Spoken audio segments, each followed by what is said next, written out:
Welcome back to Smith Family Pastures. We've been working on some fencing and water projects, and now he's smoothing out where he had to do some digging for one of these creek crossings, and then we're going to seed it so we can have some grass seed growing back on this spot.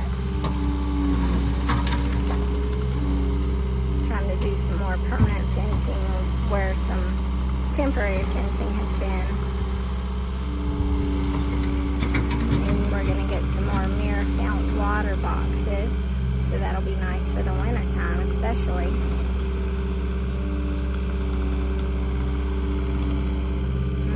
Yeah, that's what we're doing here. A little bit of everything.